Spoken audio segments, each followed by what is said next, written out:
어떻게 정결케, 그러니까 우리가 순서를 잘 보셔야 돼요. 처음에는 바벨론에서 해방시키는 은혜, 해방시키는 것도 굉장히 큰 은혜죠.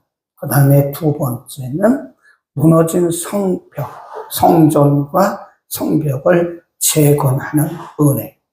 그 다음에 세 번째는 이들의 신앙을 회복하는 은혜.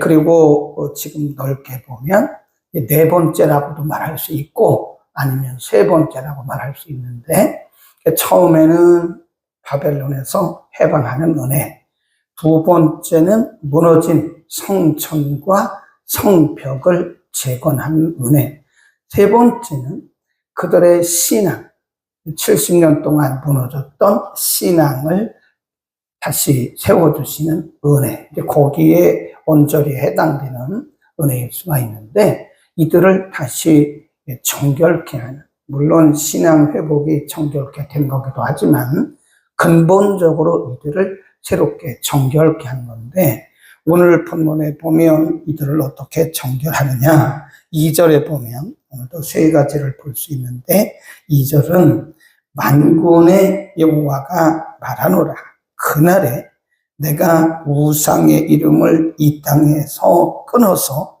기억도 되지 못하게 할 것이다. 13장에서 말씀하는 하나님의 은혜는 2절에서 첫 번째는 뭐죠? 우상으로부터 이들을 정결케 한다. 백성들이 우상을 숭배하는 것은 무지하기 때문에 그런 거 아닙니까?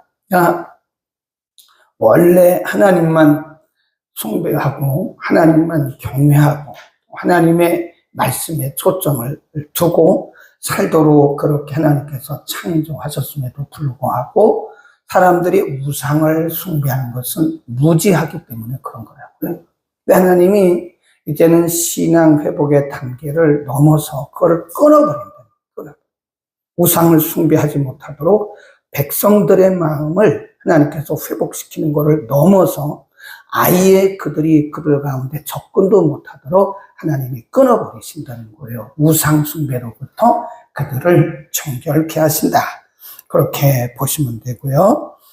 그 다음에 두 번째 하나님께서 끊으실 것이 뭐냐, 3절부터 6절인데요. 3절에 보면 사람이 오히려 예언할 것 같으면 그날은 부모가 그에게 이르기를 내가 여호와의 이름을 빙자하여 거짓말을 하니 살지 못하리라 하고, 낳은 부모가 그 예언할 때에 칼로 찌르리라.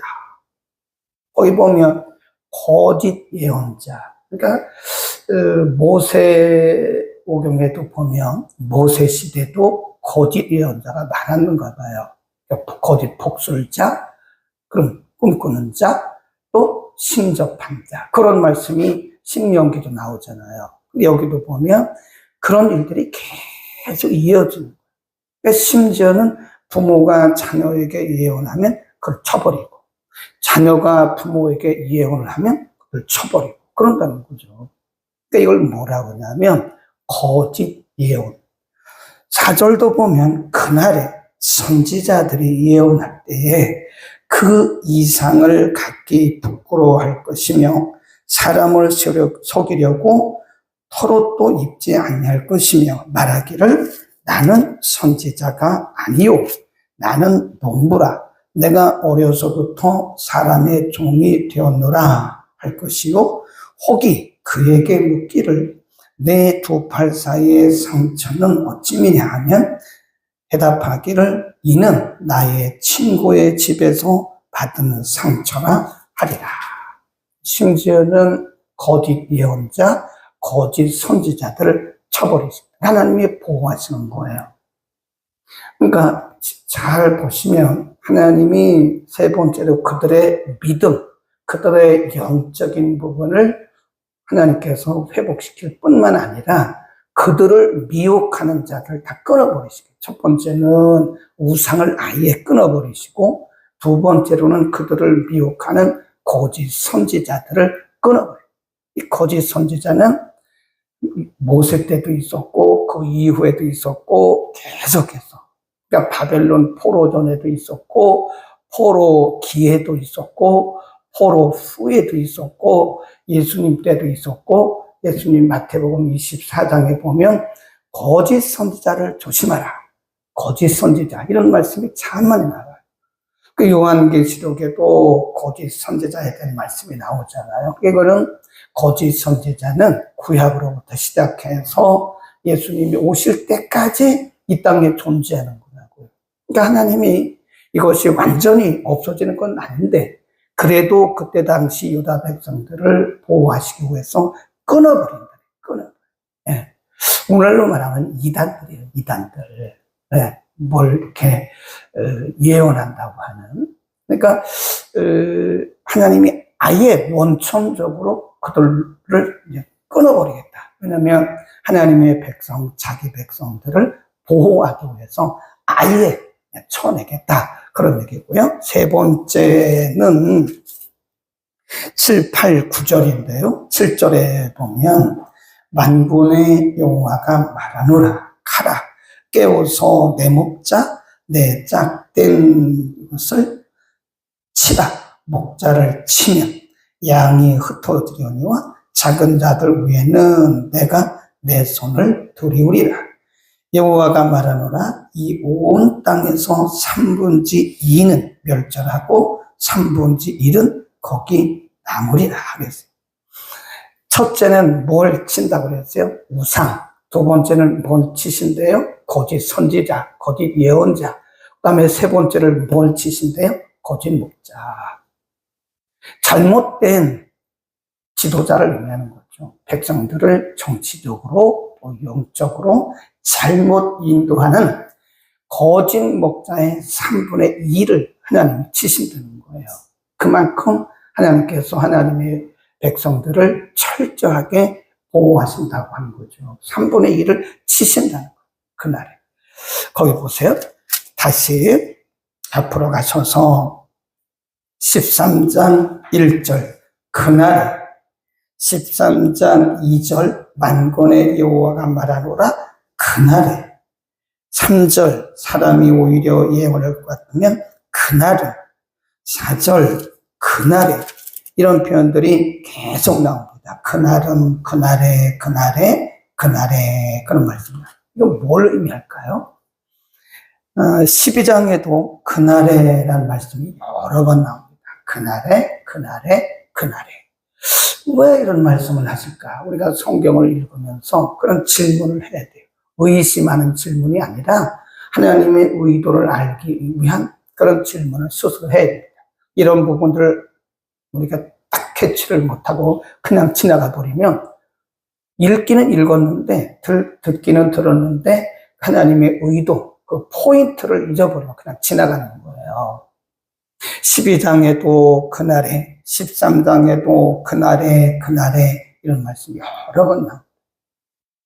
그 말씀은 넓게 보면, 또 멀리 보면 메시아를 예언한 거죠. 메시아를 예언한 것이다. 지금 하나님의 백성, 유다 백성들이 무지해가지고 막 왔다 갔다 그러잖아요, 지금. 그러니까 아예 그들을 미혹하지 못하도록 우상을 쳐내고, 거짓 예언자들을 쳐내고, 그 다음에 세 번째 뭘 쳐내요? 거짓 목자들을 쳐내고, 3분의 2나 하나님이 다 쳐내버립니다. 왜 그럴까요? 하나님의 백성들을 보호하기 위한 건데, 이게 사실은 아무리 그래도 하나님께서 쳐내셔도 인간은 또 거기서 다시 재발하는 거예요. 그래서 하나님께서 영원한 지도자, 하나님의 백성들을 우상으로부터 영원히 끌어내시고, 잘못된 거짓 선지자나 거짓 예언자들로부터 그들을 끌어내시고, 또 잘못된 목자들로부터 그를 끌어내시기 위해서 그날에 예수님께서 누구를 보내신다는 거예요? 예수님, 메시아를 보내신다는 거예요. 그래서 가장 안전한 곳이 어디냐? 예수 그리스도 안에 있으면 됩니다. 우리가 예수 그리스도 안에 있으면 우상 숭배할 일도 없는 거죠. 우리가 예수 그리스도 안에 있으면 거짓 선지자, 꿈꾸는 자, 거짓 예언자, 잘못된 목자들에게 미혹될 필요도 없는 거예요. 그러니까 중요한 것이 메시아를 예언하시고 내가 내 백성들을 메시아를 통해서 보호하시겠다. 그런 말씀이라니까요. 그러니까 지금 그날에는 뭐라고 했죠? 오실 메시아. 메시아가 오신다라고 하는 것을 지금 예언하고 있는 것이다. 그런 거죠.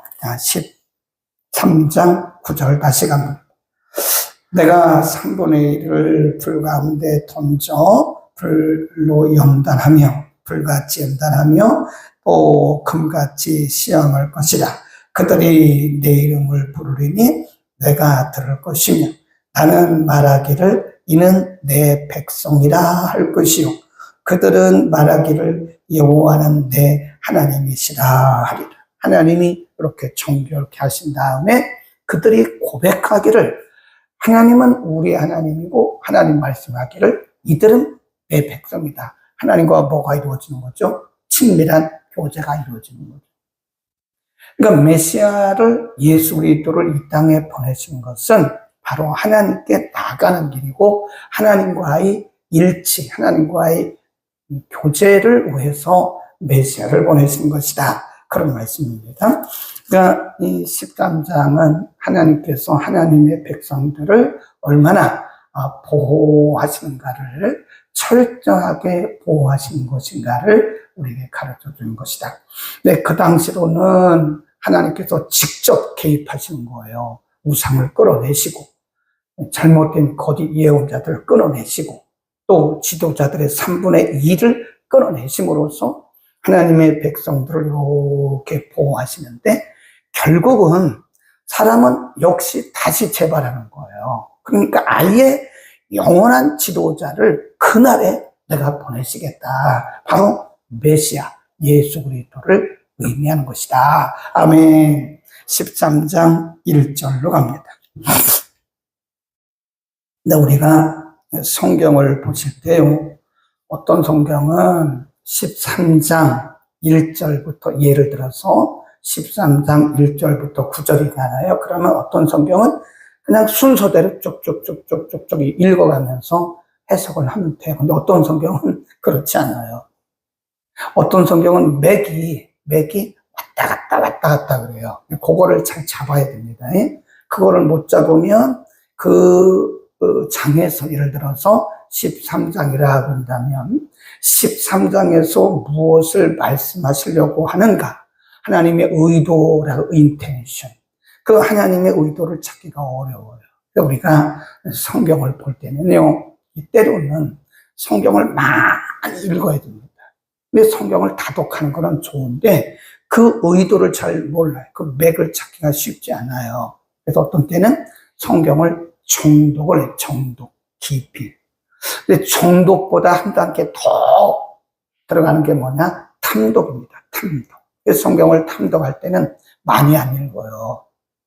또 속장 읽어도 많이 읽는 겁니다. 예를 들어서 한 장을 읽었어요. 그러면 이 한 장을 처음부터 끝까지 이렇게 쭉 읽어가면서 하나님의 의도가 뭘까? 이 장에서 하나님께서 말씀하시려고 하는 하나님의 의도가 뭐지? 라고 계속 읽어가는 거예요. 그래서 그랬는데 1절을 보시라고요. 13장에서 계속 우리가 초점을 둬야 하는 것이 뭐냐? 그날에고요. 1절 시작. 그날에 죄와 더러움을 씻는 셈이 다윗의 족속과 예루살렘 거민을 위하여 뭐하리라? 열리리라. 예, 더러움을 씻는 셈. 그날에 죄와 더러움을 씻는 셈이 다윗의 족속과 예루살렘 거민을 위하여 열리리라. 우리 찬송가에 보면 그거 하다. 정결하게 하는 셈이 여기서 온 거라니까요. 그게 뭐냐? 바로 예수 그리스도를 의미하는 거예요. 인간의 죄는 어떤 것으로도 씻어질 수가 없습니다. 네. 어떤 분들은 간혹 이런 스스로 자기를 위로하는 경우가 있더라고요. 내가 인생을 잘못 살긴 했지만 내가 헌금을 많이 해서 교회를 잘 이렇게 섬기고 내가 헌금을 많이 해서 교회도 하나 세우고 근데 그거 가지고는 우리의 죄가 용서받을 수가 없어요. 그러니까 스스로 자기를 위로하지 말라는 거예요. 내가 헌금을 했으니까 나는 내 죄는 많이 용서받을 것. 그건 자기 스스로의 어떤 감정. 스스로 자기가 위로받는 것일 뿐이지 내가 헌금을 많이 해서 교회를 세웠다고 해서 내 죄가 용서받는 것은 아닙니다. 반드시 보혈로. 그러니까 모든 죄는 예수 그리스도의 보혈을 통과하지 않고는 안 된다.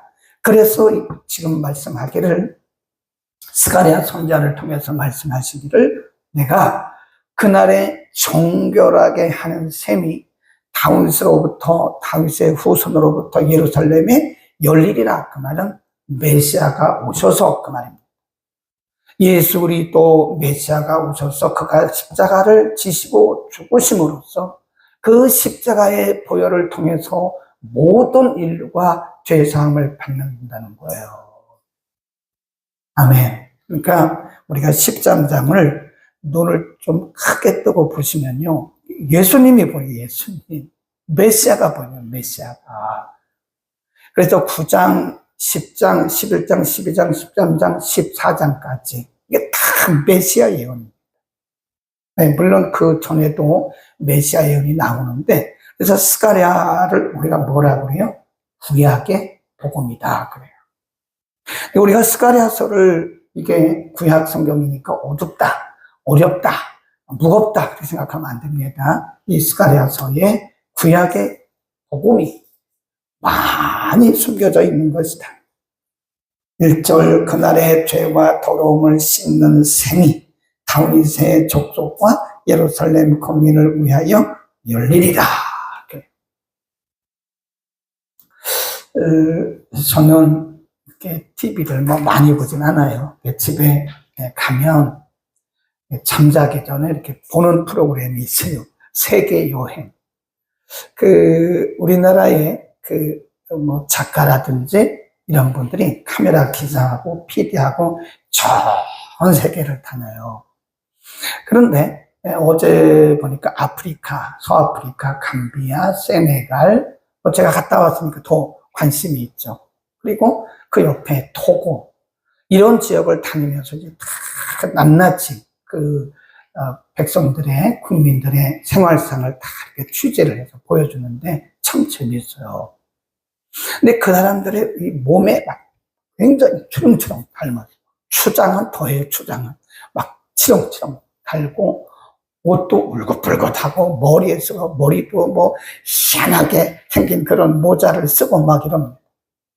근데 그들을 그렇게 보면서 저게 전통이냐? 종교냐? 잘 생각해 보세요. 저게 저분들의 어떤 조상들로부터 그 할머니, 할아버지들로부터 쭉 내려오는 전통이냐, 풍습이냐, 종교냐. 여러분 생각이 뭐일 것 같아요? 전통인 것 같아요? 풍습인 것 같아요? 종교인 것 같아요? 종교예요, 종교. 그들은 몰라요. 그게 종교인 줄 모릅니다. 종교인 줄 모른다니까요. 그들은 그게 그 할머니, 할아버지 그 위에 조상 때로부터 쭉 내려오는 전통과 풍습이라고 생각하는데 제가 볼 때 그건 틀림없이 종교입니다. 그 나름대로 그들은 그렇게 함으로써 어떤 새로운 세계에 대한 어떤 경외 또는 그 나라를 막 바라보는 동경심 이런 게 있는 거예요. 본인들은 그것이 하나의 풍습이라고 생각해요. 전통이라고 생각하는데 제가 볼 때 그것은 분명히 종교입니다. 그들 속에 종교의 영이 들어있는 거예요. 종교의 영이. 근데 그거 가지고 인간의 죄가 용서받지를 못해요. 어느 나라든지 아프리카뿐만 아니라 어느 나라든지 사람들에게는 그런 종교성이 있어요. 종교성. 그래서 우리가 사도행전 16장 17장에 보면 사도 바울이 루스드라 같은 데 가서 보면 사람들이 치렁치렁 막 달고 다녀요. 뭔가를 막 만들어 놓고 이렇게 섬기는 거예요. 바울이 말하기를 내가 보니 여러분에게는 종교성이 있습니다. 종교성. 인간에게는 본능적으로 뭔가로부터 이렇게 벗어나서 새로운 세계에 들어가고자 하는 동경심이 있는 거예요. 그게 종교입니다. 종교. 그것이 고등 종교로 나타날 수 있고 하등 종교로 나타날 수 있어요. 그것이 문화라고 하는 것을 옷 입고 나타날 수 있고 그것이 풍습을 옷 입고 나타날 수 있어요. 어쩌면 이렇게 우리 같이 참 개발 국가에 살아가는 우리들은 학문으로 나타날 수 있어요. 근데 절대 그게 아닙니다. 종교입니다. 종교. 새로운 세계를 동경하는 그런 종교. 종교라고 말은 안 하지만 인간에게는 그런 어떤 새로운 세계를 동경하는 그런 마음이 있는데 절대로 그거 가지고는 죄 용서를 못 받는 것. 하나님이 정하신 정결케 하는 물, 그게 뭐죠? 예수 그리스도의 보혈입니다. 많은 사람들이 그렇게 속고 있는 거예요. 문화로 속고 학문으로 속고 때로는 습관으로 속고 또는 그들이 대대로 지켜오는 그런 관습으로 속고 있는 거예요. 절대 아닙니다. 우리에게는 예수 그리스도밖에 없어요. 그러니까 정결케 하는 물, 우리를 천국에 들어가게 하는 문, 그것은 예수 그리스도밖에 없는 것이다. 그래서 요한복음 14장에 보면 내가 길이요 진리요 생명이니 나로 말미암지 않고는 아버지께로 올 자가 없다고 예수님께서 딱 단언하셨어요. 그리스도밖에 없는 거예요. 그러니까 마지막 때가 되면 될수록 우리의 이 시선을 흩트는 것들이 막 생겨나요. 누가 무슨 얘기를 해도 그리스도밖에 없습니다. 아멘. 정결케 하는 물, 우리를 죄로부터 정결케 하는 물, 바로 예수 그리스도의 보혈. 오늘도 예수 그리스도의 보혈을 입고 승리하기를 축원합니다. 기도합니다. 걸어가신 우리 아버지, 스가랴서 13장을 통해서 그날에 하나님께서 정하신 날에 정결케 하는 물이 흐를 것이고 문이 열릴 것이라고 말씀하셨고 이미 스가랴 선지자를 통해서 예언하신 대로 2000년 전에 예수님께서 오셔서 천국에 이르는 길을 열어주셨고 모든 죄와 허물로부터 정결케 되는 길을 우리에게 열어주셨습니다. 하나님, 우리가 예수 그리스도를 믿고 살아가는 것이 얼마나 복된 것인가를 알게 하시고 우리를 혼미케 하는 모든 우상들과 모든 거짓 선지자들의 거짓 예언과 거짓 목자들의 잘못된 지도력 안에서 우리를 해방시켜 주셨사오니 오직 우리가 예수 그리스도만 바라보고 주를 섬기게 하옵소서. 우리의 생명이 다하는 그날까지, 우리 주님 오신 그날까지 우리의 시선을 주께 고정케 하옵소서. 우리가 말씀을 볼 때마다 하나님의 의도를 바로 알게 하시고 하나님의 말씀 속에서 하나님의 의도된